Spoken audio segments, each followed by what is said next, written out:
السلام عليكم ورحمة الله وبركاته. كل سنة وانتم طيبين.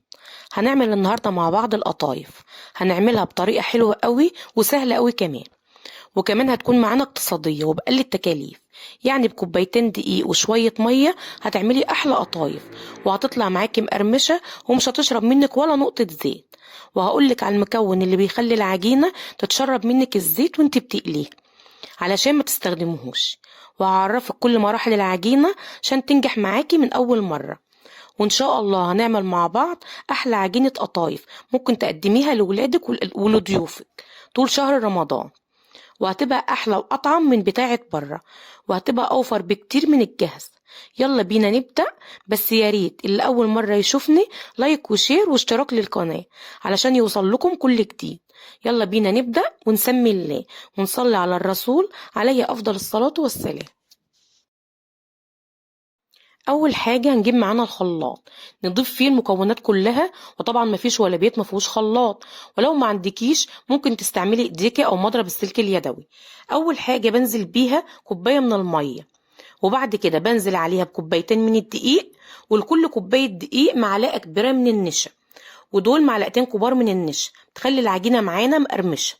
وبننزل عليهم بكيس من الفانيليا، ومعلقه كبيره من السكر، ورشه صغيره خالص من الملح، ونص معلقه صغيره من الخميره، وما بنكترش عشان احنا مش عاوزين العجينه تخمر معانا، ونص معلقه صغيره من البيكنج باودر بيفتح معانا طبعا العجينه.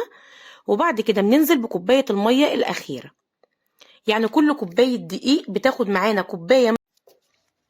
وعشان تعرفي ان العجينه مظبوطه معاكي بتعملي خط على المعلقه، ولو ما دخلش الخطين على بعض كده تبقى العجينه ناجحه معاكي. ويلا بقى اقولك على المكون اللي الكل بيستعمله، وهو ده اللي بيخلي العجينه غامقه معاكي وتتشرب معاكي الزيت وانت بتقليه. هي الكربونات او بيكربونات الصوديوم، بيحطوها طبعا معاكي في قلب العجينه عشان خاطر يقولك ان العجينه تبقى ناجحه معاكي. لا، ده بيغمق العجينه جدا وبيخليها معاكي تشرب معاكي زيت كتير. انا ما بنصحش بيه. بعد كده بنكب معانا العجينه في بوله ونغطيها بكيس تلاجة، بنسيبها 10 دقايق بس ترتاح. احنا مش عايزين العجينه معانا تخمر، احنا عايزينها بس ترتاح 10 دقايق. يلا بينا نعمل الشربات على ما العجينه بتاعتنا ترتاح شويه. شربات القطايف لازم يكون تقيل، ومش هقول لازم عسل كلوكوز ولا اي حاجه من دي. هجيب معانا حله وبنزل فيها بكوبايتين من السكر، بنزل عليهم بكوبايه ونص من الميه، وبنزل عليهم بنص عصره ليمونه، ومش هقلب علشان ما يسكرش معانا. نرفعه بعد كده على طول على النار، واول ما يخش معانا على طول في الغليان ويبدا خلاص يكون جاهز بننزل عليه باكت من الفانيليا. بعد كده بنديله تقليبه اخيره ونسيبهم يبردوا تماما. لازم الشربات يكون معانا بارد. كده العجينه ارتاحت معانا. بجيب طبعا مضرب السلك اليدوي او اي معلقه، نقلب طبعا العجينه لحد ما الهواء نخرجه خالص منها. مش عايزين طبعا العجينه تخمر معانا عشان ما تعملش معانا فتحات واسعه اثناء التسويه. بعد كده بنجيب معانا طاسه على النار، نحطها الاول نسيبها لحد ما تسخن معانا كويس قوي.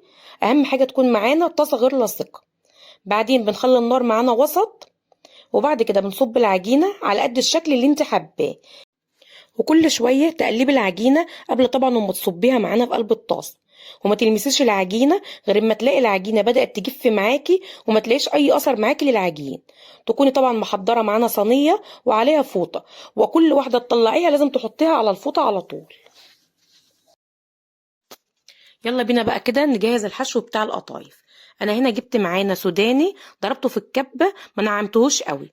بعد كده كبته معايا في طبق، ونزلت عليه بشويه من جوز الهند وشويه من الزبيب، وهننزل عليهم بمعلقه من السكر عشان الحشو يتماسك معاكي طبعا جوه عجينه القطايف.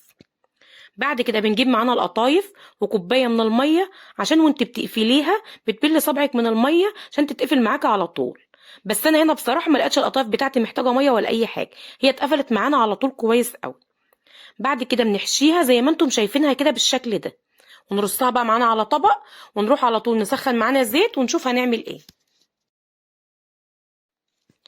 اول ما الزيت سخن معانا على طول بننزل على طول بالقطايف، وانت بتنزلي بيها على طول في الزيت قفليها طبعا برضو بايدك كده زي ما انت شايفاه.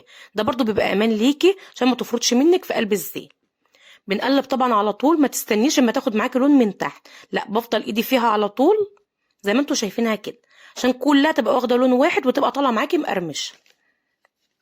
بعد كده اول ما تطلع معاكي وتخلصي الكميه بتاعتك اللي يطلع منك على طول نزلها على طول في قلب الشربات، وبنقدمها بقى بألف هنا وشفا. ولو عندك شويه من جوز الهند شويه من السوداني رشيها على الوش، بتدي طعم حلو قوي وشكل حلو قوي.